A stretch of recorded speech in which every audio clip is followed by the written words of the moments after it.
Nananatiling nasa restrictive custody ng Philippine National Police Lieutenant Colonel Santi Mendoza ang pulis na nagdiin kay dating PCSO General Manager Royina Garma at dating NAPOLCOM Commissioner Edilberto Leonardo sa pagpatay kay retired General at PCSO Board Secretary Wesley Barayuga. Ayon sa PNP, sa kabila ng mga revelasyon sa Barayuga murder case, masyado pang maaga para maisailalim sa Witness Protection Program si Mendoza. Base kasi sa mga probisyon ng WPP, hindi kwalipikado rito ang mga law enforcers.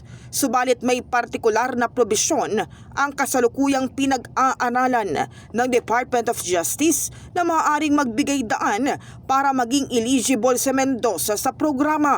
Matitingnan natin, are they the least guilty ones? Kasi bago sila ma-appreciate or ma-considered as tumayo as state witness, I understand ang DOJ is also contemplating on and studying the possibility na malagay po sila sa Witness Protection Program. Bagamat kung titignan natin yung guidelines po ng WPP, ang mga uniform personnel ay hindi po qualified na makapasok po doon sa WPP, but there is a certain provisions na pinag-aaralan po ng DOJ. Nakatalaga sa PNP Drug Enforcement Group sa Campo Crame si Mendoza bago ma-relieve sa pwesto dahil sa investigasyon sa pagpatay kay Barayuga.